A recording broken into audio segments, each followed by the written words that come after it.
All right, so this should definitely tell you guys where the San Antonio Spurs minds are at. I want some nasty. Are we having fun yet?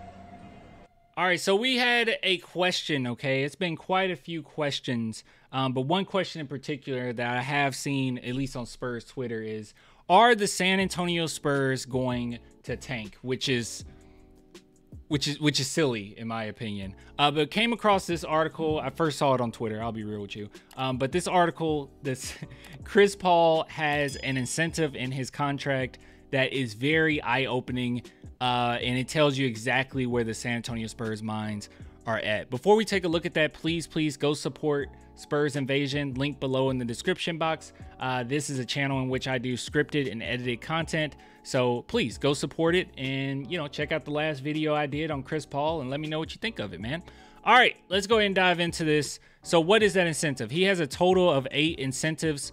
Unfortunately, I couldn't actually see what all the 8 were, but one that was highlighted that made its way around the internet was this one in particular. So one notable incentive is $260,000 bonus if the Spurs or any team Paul finishes the season with wins 32 games or more. This clause underscores the Spurs' realistic yet ambitious goal of improving their win total and highlights Paul's potential impact in turning around the team's fortune. So like I said, there's been quite a few people asking, like, are the Spurs going to tank because Cooper Flag is in this upcoming draft? And I've been very adamant about this the last couple seasons. I think a lot of people were pretty bad faith when we were first advocating on this channel for tanking, for literally Wembanyama. Come on, we want to win that sweepstakes. And there were quite a few people that had really terrible takes and saying, you don't want it, you need the spirit of winning. We need to be mediocre so we can continue to be mediocre and I can complain about it. But at the end of the day, yes, it was time to tank. But after getting Wemby, while I still think that the Spurs need other pieces, I also believe that Wemby is so good and he's so great that you don't necessarily need like superstar talent next to him. It would be great if you could, but a star here or there, all-star here or there will be totally fine. That will suffice. And some high basketball IQ players with some good defense, you'll be totally fine, because that's how great Wembanyama is. Everyone doesn't have to be on the level or even close to the level of what he is as a player for you to be successful. So I am totally content with the Spurs just attempting to win, growing upon that, learning Wembanyama's tendencies. How's the best way to affect the game offensively? Where should we give him the ball? Which spots? How can we start building a team around him? And in the process, attempt to win.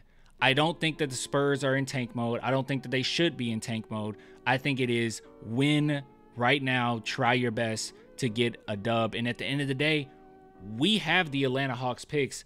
They are going to be pretty bad, in my opinion, in my humble opinion. Even if we look at the standings here, I know some people have brought up there's quite a few East teams that's going to try to rebuild. But even this past season, with DeJounte Murray and Trae Young, I mean, they were 10th in the East. I would not be surprised by any means if you're putting all of that pressure on Trae Young. And it sounds like even their GM, Landry Fields, is not even 100% convinced that Trae Young will remain there. I mean, the way that he answered the question on, what do you think of Trae Young with this team and growing with the team or something in that lines. Okay, I'm paraphrasing. But he said, oh, yeah, we really value Trae Young, and got off that topic real quick and then just started talking about the development of the players that they have. So I would not be surprised if the Hawks are really bad. We're going to get a good pick regardless. I'm not worried about that. Now, as far as the Spurs are concerned, they're going to want to win. 32 is a lot, but I genuinely think that the Spurs could get to 35 this season. That's how much faith I have in Wembanyama's growth, how much faith I have in Sochan and Devin Vassell, and mostly the addition of Chris Paul, and really helping us in practice and finding the best ways to win. And he's going to bring a certain amount of competitiveness, and he's going to want to get those dubs, right? So at the end of the day, I think that we'll be totally fine. But upping it by 10 wins is huge in the NBA. But at the same time, I wouldn't be surprised if the Spurs managed to be much better than they were this past season. And even if we go back to last season, as you know, the season went near the end, right? The Spurs looked much better. Like, they looked way more together. So I could definitely see them build upon what they looked at the end of last season. But this does give us some good insight of where the San Antonio Spurs minds are at. They really have nothing to worry about. Next year's draft is really great. You don't have to get Cooper Flagg. Like, I'm going to continue to make this an agenda, the agenda that we get Cooper Flagg. Like, I'm going to be relentless with it. Like, I want him.